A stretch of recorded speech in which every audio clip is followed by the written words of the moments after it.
अस्सलामु अलैकुम टाठियो बच्चो मे छ उम्मीद ज तुई सारी ऐसो सेहतो सलामत बह छस तुहंज कश्मीरी टीचर।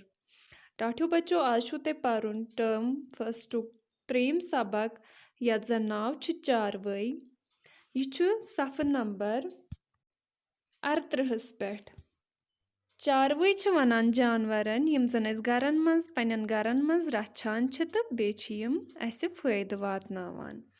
यथ सबकस मज छ ज शुर असलम त अकरम पानवन सवाल जवाब करान चारवायन मुतलिक।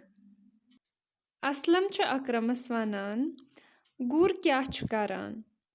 अकरम छुस जवाब दिवान टांगस लमान। गुर क्या छु करान गुरिस छ अस टांग लागान प्रेनिस जमानस मज ज्यादा युथी न गाड़ी आस तम विज अस गुरन पेठ ही सफर करान त पत किन ओस अत आसान टांग टांगस मज अस इंसान अकि जाय पेठ बेयि जाय ताम गसान।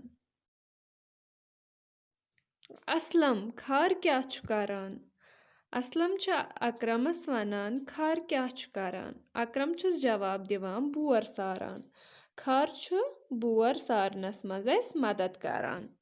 असलम गाव क्या छ दिवान। अकरम छुस जवाब दिवान दूध। असलम छ अकरमस वनान गाव क्या छ दिवान। गाव छ अस दिवान दूध। तो सारनी छो पाय। असलम दांद क्या छु करान। अकरम आल बानि लमान।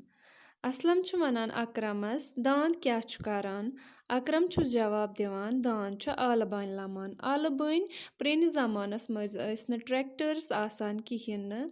आज छ अस जमीन यथ अस फसल छु वोपदावान तथ छ अस ट्रैक्टरों सित गोड सु वायान त पत छ अस तथ फसल हेकान वोपदयित। मगर प्रेनिस जमानस मज युथी न ट्रैक्टर्स अस किहिन न तम विज अस दांदन आल बानि लागान त तमे सित अस जमीन वायान।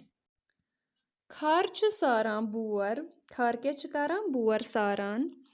गुर छु लमान टांगस। दांद छु लमान आल बानि। गाव छ दिवान दूध। गाव छ दिवान दूध। वोस छु चवान दूध। वोस छु वनान गाय हिंदिस बच्चस तो वोस क्या छु करान वोस छु दूध चवान। उम्मीद छ ज तोय आसो यह अनवान समझ आमुत फी अमानिल्लाह।